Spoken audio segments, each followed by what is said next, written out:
What's up guys, it is Chris back with another watch review, and today we're doing a full review of the TISSOT Powermatic 80 version of the PRX.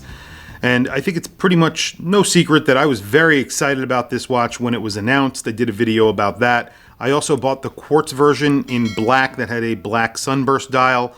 I sold that watch and I bought this watch. This is the Powermatic 80 version with a blue hobnail dial.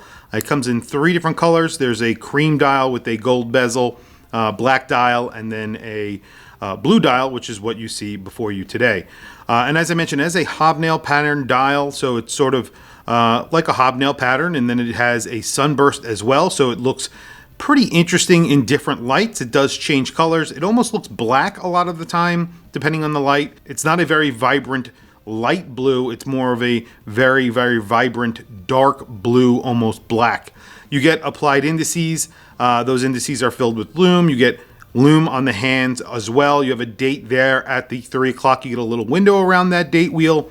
You do not get that on the quartz version. This is obviously an integrated bracelet sort of sports watch. You do get 100 meters of water resistance. You do not get a screwed-in crown. You do get a screwed-in case back. It is all stainless steel. You have a polished bezel. The top of the case is in brushed. So is the bracelet.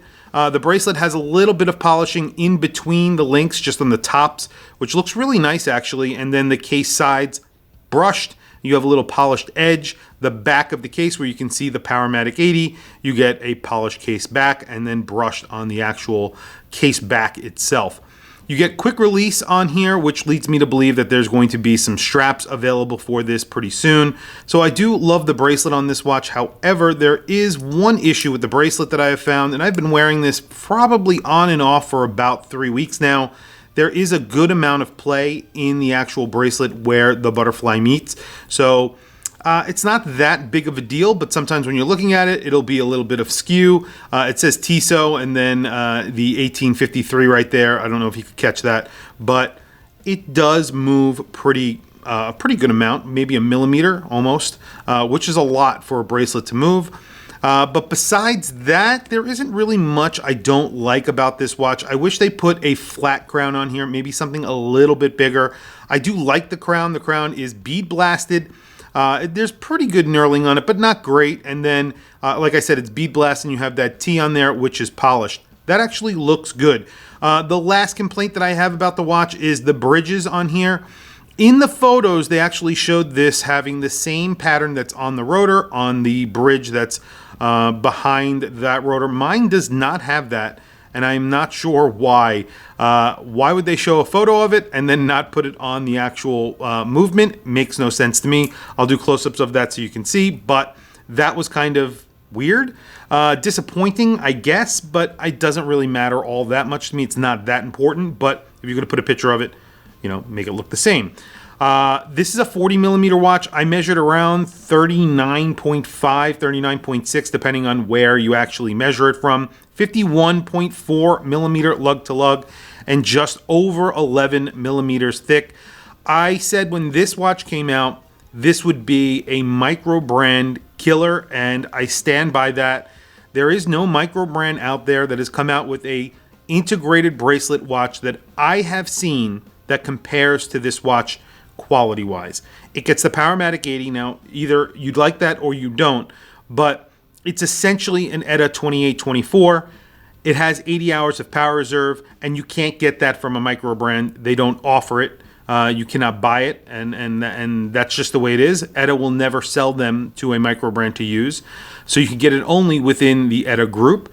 Number one. Number two, this bracelet is far superior to any bracelet that I've had on this channel. Recently, I had a micro brand, I think it was called Ricer, on the channel. They had a bracelet that was very, very nice. Almost as nice as this, but not quite. But it was very, very close. That was the closest that it came to this bracelet, and that watch was around $575. So talking about price, this was $650. I paid $650 because I immediately bought it when it came out on Hodinkee. And now they have released it wide, and you can buy them anywhere basically, and they sell for around $500 or $550. So this is actually an incredible package for that price. Now, some of the complaints that I got when I did the unboxing on this watch was the dial was too close to an AP. I agree, it is very, very close, and I think they did that completely on purpose. And also, it also looks like a Royal Oak. It also looks like a Zenith Defy. I agree on both of those accounts. Definitely looks a lot like a Zenith Defy, especially the quartz in the blue dial, because the blue dial is actually very close to that blue dial that they use. However, both of those watches are amazing, and I don't think it's a bad thing at all that this watch resembles both of them. It does have a little bit of its own flair.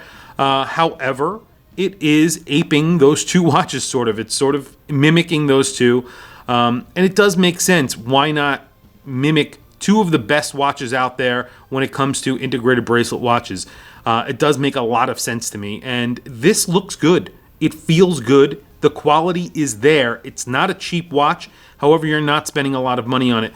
So if you are in the market for an integrated bracelet watch, you really admire those two watches, but you can't afford them, this is an amazing, amazing alternative. Now, I'm going to show you what I have on my wrist today, and that is the AP Royal Oak Offshore. And you can see this has a hobnail pattern dial. The indices are kind of similar.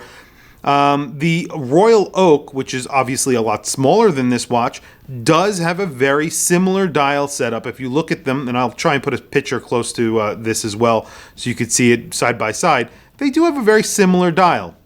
This is not as similar. This is their diving version. You have an inner rotating bezel and all of that. And you do have the typical screwed in bezel that AP do. So you don't have that on this watch. So there isn't a lot of that going on. It's actually a little bit simpler of a bezel, and it's just polished and it's very thin. So it gives you a lot of dial surface area. It looks good. I think it does. So it does have a little bit of its own flair.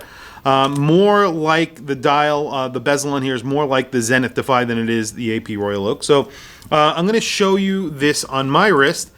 I have a 7.5 inch. This is a 40 millimeter watch. It's about 51 millimeters lug to lug.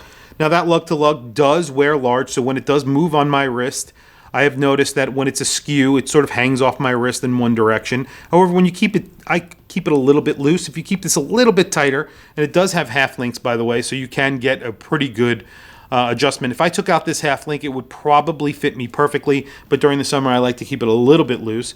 You'll see that it will hang off your wrist if it does get askew, but if you keep it tighter, it won't. 40 millimeters, 51.5 millimeters lug to lug, a pretty thin 11 millimeters thick.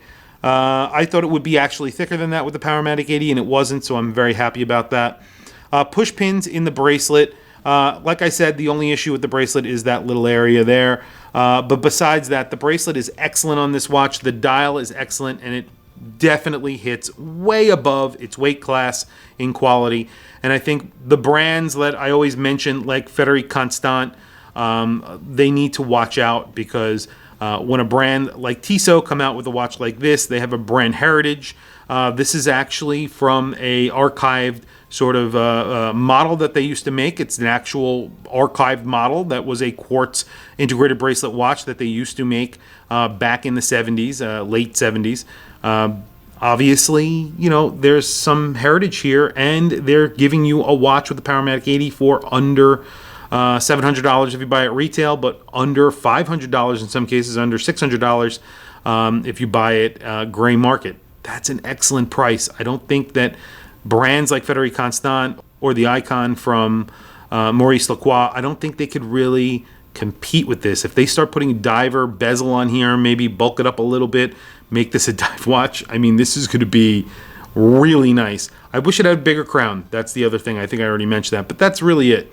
Anyway, very quickly, Lume shot, then we'll wrap up the video. Lume is okay on this watch. It's not great, but Tissot don't really usually do a great job with Lume. I did a Lume shot in the previous unboxing that I did, but I'll do another one for you guys just so you can see very quickly, and then we'll wrap up the video. So Lume, not incredible. Like I said, it's not bad, but it's not incredible.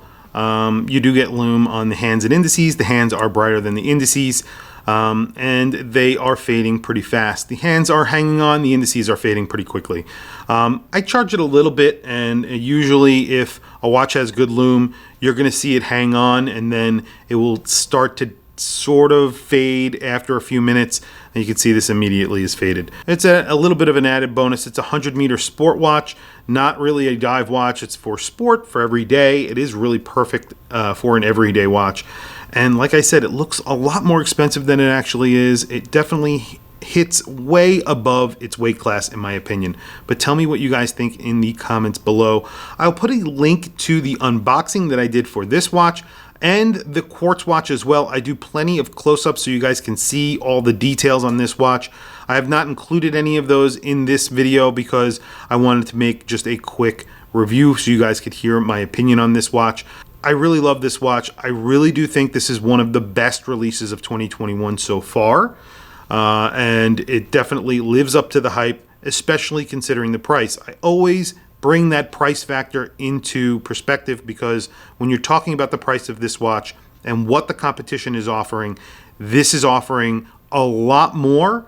Plus it has heritage than all of the competition from all of the other brands that are making these sort of affordable integrated bracelet sport watches that are, you know, people call alternatives to the Royal Oak or alternatives to the Patek Philippe Nautilus or whatever you want to call it. This is the real deal, and it has a little bit of heritage too behind it. This is not just pulled out of the air. It's pretty cool. But tell me what you guys think in the comments below. I know I drone on about this watch. I did spend an extra $100 to get it earlier because I really wanted it, not because I wanted to get it for my channel or anything like that. This is a keeper in my collection. It's going nowhere. I love it. I really love Tissot. I think they do a great job, and this is my hands down my favorite release from them in a while. But tell me what you guys think in the comments below. I want to hear from you guys. Please also don't forget to like and subscribe. Hit that bell icon. It's super helpful for the channel. I very much appreciate it. Please follow me on Instagram. My Instagram is WatchChrisBlog. I have some links in the description. Those links are to Amazon. If you click those links and buy anything, it helps support the channel. It doesn't cost you anything extra. However, I very much appreciate it. Anyway, thank you for logging on. I'll catch you guys in the next video.